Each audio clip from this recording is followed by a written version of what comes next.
Well, I think if we look at the figures, first of all, and we specifically look at the figures of the dependency of the MRO services of Indian carriers that are purchased abroad, then you will find out that still 60 to 90%, depending on the MRO services, are purchased abroad.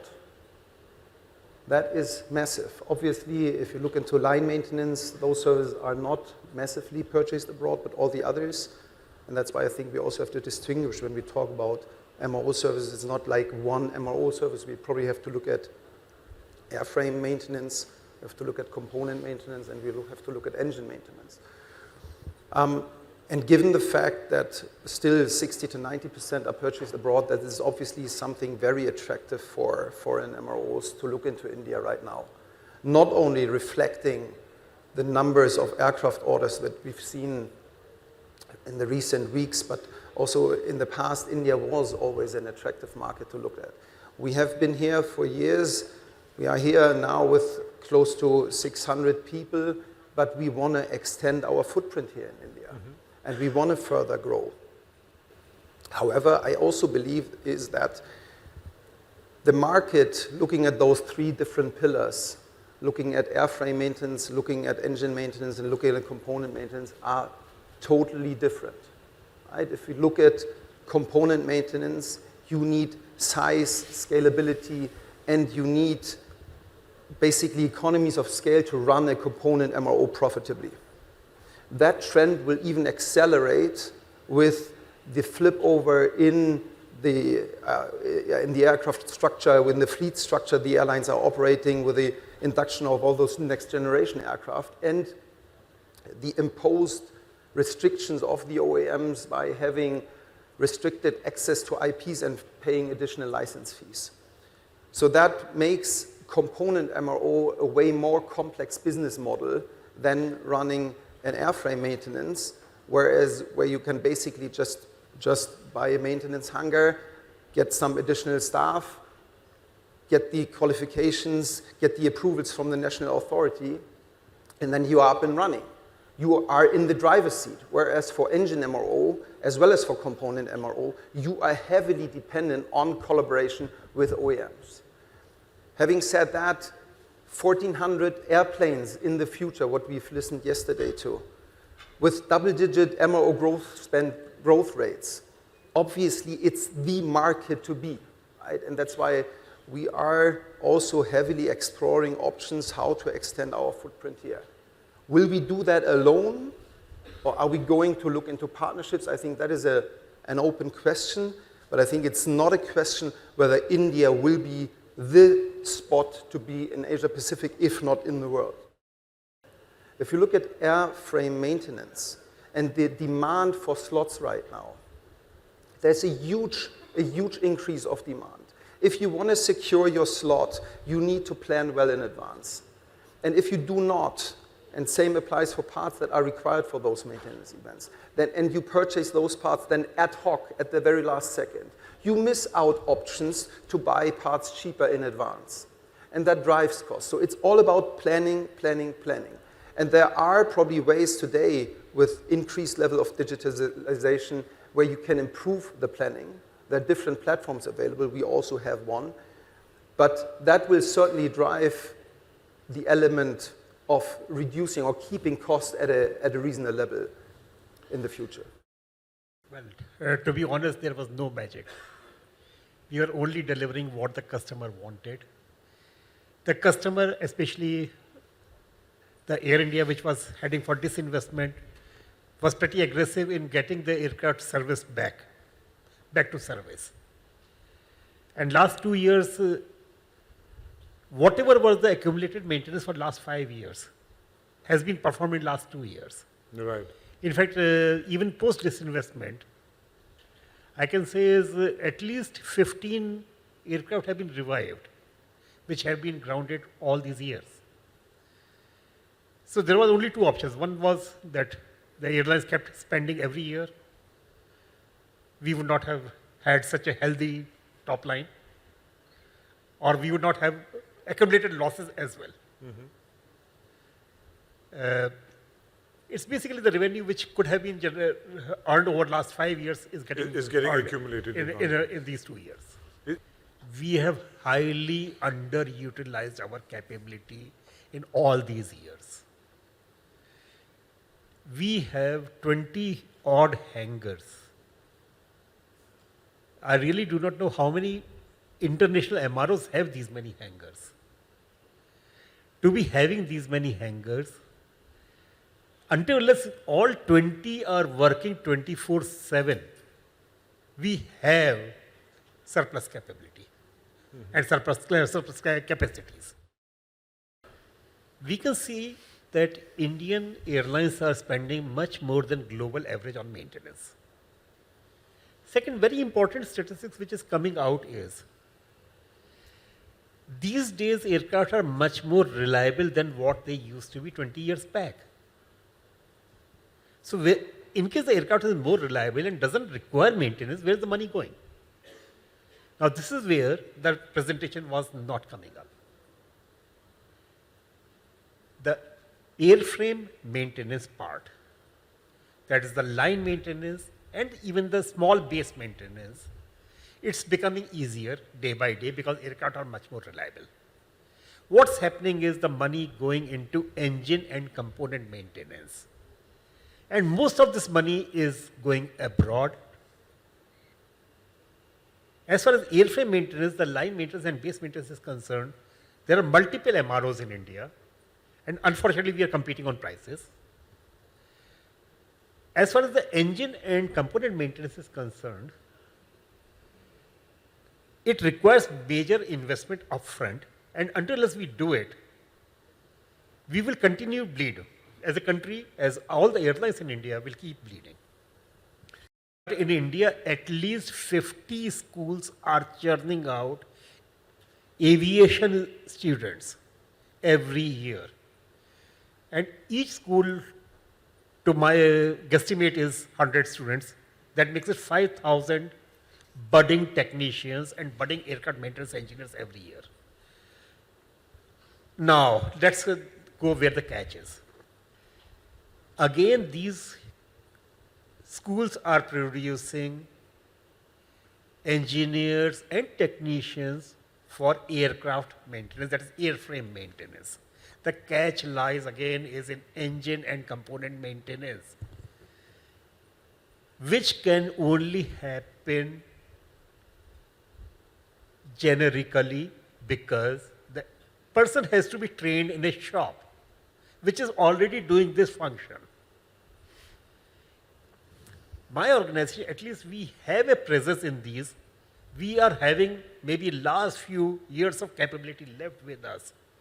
At this stage, this can be leveraged into training more people, or else once these shops lose out, then India will have no capability left even to train people. You know, a small country like Singapore, it is home to 130 aerospace companies. 10% of the world's MRO output is out of Singapore. But Singapore, you know, went through that journey which we are going through now. You know, we are on the cusp of that journey. Initially, you know, there were tax holidays, there were incentives to attract engine MROs, MRO companies to come in. And I think that is something we need to see a little more of. We've seen MOCA, you know, actually contributing also towards this. They're very supportive. So in 2020 April, they came out with a reduction in GST taxes from 18% to 5%, and that also under transfer pricing mechanism is refundable. However, the communication is not very clear because, you know, if you have a composite contract where you have material and labor together, then, you know, you can take advantage of that discount. But if you unbundle, you know, the MRO services separate, materials, tooling, parts separate, then you lose that advantage. So, you know, a lot of people would like to understand that, so more communication around that, more incentives, more support from the government would be needed to attract OEMs to come to India, because the size is there now. So I think we are at the stage of exploration, creating a business case, and also looking at investing in India, because we are committed to India. Only last year we launched our engineering center here in support of design and development of engines. In 2021, we launched what's called our capability center in Bangalore, and that is doing a lot of procurement out of India. We already have a world-class flagship training center out of Hyderabad, and as Sharad mentioned, you know, and when we look at training, you need real-time engines to work on. So that advantage we already have in country to work on real-time engines, because the distinction between aircraft MRO and engine MRO is huge. You cannot touch a wrench to an engine, you know, a technician or an engineer, unless he is certified by the DGCA, by EASA, and all of that. So it's very important to have that skill base available, and we have that. So coming back to our commitment to India, you know, is something we are growing very rapidly in India, and I think, you know, MRO definitely is something we are exploring seriously. I can tell you that much, that it is it's something which is in high demand now, and we have been working with Boeing for the last 3 years on this opportunity, and it fits well with our capability and the competency that we have built over the years. As it's a natural extension of the airframe capability that we have already.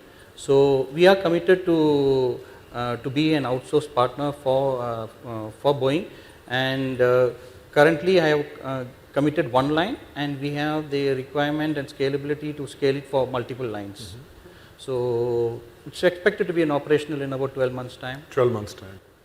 Regulatory, from a regulatory perspective, I will say thanks to our regulator, they have been quite considerate, I will say, and from what we have seen in the past, they have been quite helpful.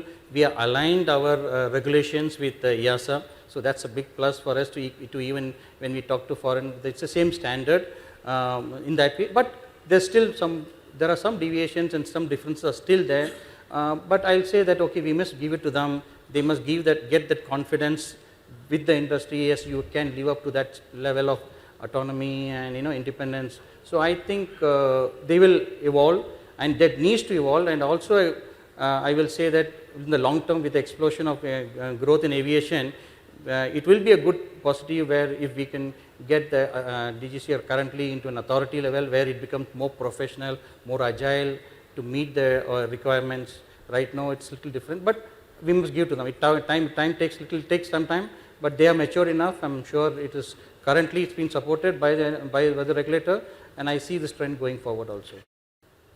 From a redelivery check point of view, yes, the lessors have got a say in where you do it, because that's part of the redelivery agreement. I'm talking about redelivery. Yeah. So, but in terms of quality and standard, no, I do. We are not second to anybody, and proof is again us. We have so many lessors coming and getting done with us also, not just from the Indian aircraft perspective. I have right now a Maldivian aircraft redelivery check going on. So that's not where they have sensitive. Actually, increase not about the price, money also. It's about what are the adjacency that you can bring on board. Like as I said, can you support them with a capability for the landing gear? Can you support them with the nacelle? So some of these things the lessor look for, so that you don't get caught in the timelines. You know. So that is where India needs to build up. Airframe alone is fine, but when you come to doing a redelivery check, you need little more capability, depth of capability required. So that's something which we need to go. But I can tell you from our perspective, we are doing it. We find acceptance from the lessors, and they're quite appreciative in that part of it. But as far as quality, standard, regulation, pricing is concerned, there's absolutely no difference between a work that is being done here or that is being done in Lufthansa Technik or in KLM Air France. Yes, things have been improving. But I also then have to look at it in two lenses of civil aviation and general aviation.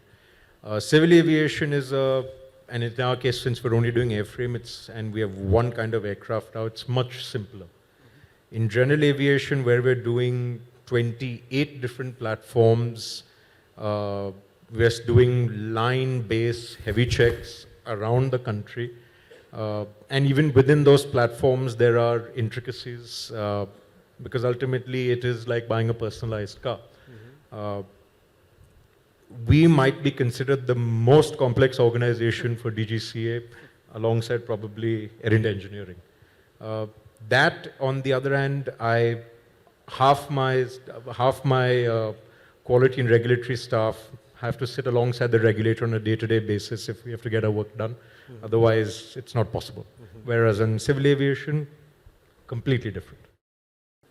For the platforms that we already have in country, I think we've reached a very mature level in terms of capability. Manpower is a challenge, not at the technician level, which I agree with Sharad. We're producing probably 5,000 to 7,000 a year. What the uptake is might be a fraction of it. Certifying staff, the top end of the staff, that is a challenge. I can say internally we've invested most of our time and resources for the last 2 years simply developing second and third lines of manpower for the 28 various types that we have. That does have a regulatory challenge. I do feel that we can work closely with the regulator to improve and make that more efficient. On the civil aviation side, I don't think we have any sort of problems at this point. It's something that we've started participating now in the last couple of years. Internally, we have, because we have AAR as a partner, we've been able to have good conversation regarding best practices abroad. We're also using, for example, AAR's technology to help our maintenance planning. So that our maintenance production. So that's something which we've been able to learn in some ways, tweak it to the Indian environment to suit us. But we've been able to learn on that. From on a general aviation side, because we work with all the OEMs, again, it's been extremely collaborative. For them, it is imperative that these aircraft be supported in the country because the owners would like that to happen. Because what I truly believe is that the privatization of Air India Engineering will be to the benefit of the entire Indian aviation. Just because, Lufthansa Technik has gone through exactly the same process. And today we are serving, I would say, roughly 3/4 of external non-Lufthansa group customers. And that is because once you are privatizing, you are focusing on your cost competitiveness. And that's why I strongly believe that element, that privatization of Air India Engineering will contribute very positively to the Indian aviation aftermarket.